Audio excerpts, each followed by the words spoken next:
Okay, when it comes to the strike, SAG-AFTRA just put out the official guidelines for influencers and content creators, so it's time that we take a look at them. As an influencer, you can still do brand partnerships covered by the influencer agreement. The next one is very clear. Can I promote screenings and content produced by struck companies? Influencers should not accept any new work for promotion of struck companies or their content, which makes a lot of sense. This is very important because it specifies any new work. Now let's get into the second one when it talks about people who are still under contract. What if I'm under contract to promote a struck company's content? If an influencer is already under contract to promote struck work, then the influencer should fulfill their work obligation. So that means anything contracted before the strike is fair game. This goes hand in hand in us finally understanding what exactly a scab is, and that is someone who takes work after or during the strike. So basically, if you were doing work that was contracted by the struck company before the strike, then you are in fact not a scab.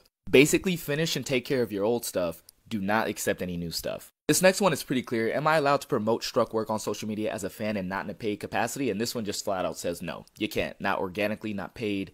Not at all. If you're going to a convention, you cannot promote anything that's part of any struck work. If you're sponsored by something at that convention, it cannot be something from a struck company. I'm going to San Diego Comic-Con this weekend, so this one was really good to know. How does this apply to me if I'm a non-union influencer? Any non-member seeking future membership in SAG-AFTRA who performs cover work or services during the strike will not be admitted into membership in SAG-AFTRA in the future. Personally, I was never seeking to get into SAG, but apparently a lot of people have been saying that they're folding in influencers and creators, so maybe that might be something I want to do, but not right now. Now, in terms of content creators just wanting to know exactly how to proceed with their jobs as well as support the strike, I feel like a lot of people online have been a little harsh on content creators lately. As a content creator with a large platform, I feel like I need to say this. We just got concrete evidence on what to do from SAG-AFTRA today. A lot of us have not accepted new work because we wanted to be on the side of those who are striking. The question was always, how can we do our job, make a living, and still be in support of the strike? I have not seen a content creator break these guidelines yet, but still I see a lot of content creators of my size and lower being attacked as scabs, being cursed out, being called dummies, being called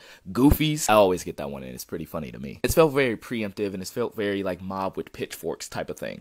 I admit I did a horrible job doing a skit trying to articulate exactly how I was going to move forward with this plan. But as a community here on TikTok, or just content creation in general, all of us, I feel like there could have been a lot more education and just trying to come together to figure this whole thing out, versus preemptively calling content creators scabs for not even having crossed the picket line yet. Accusing content creators of making the strike about them, when in fact there's an influencer agreement that folds us into it and how to proceed with it. But now we have an official, clear, concise example of how to navigate. And once somebody steps out of it, then we can deal with it as such.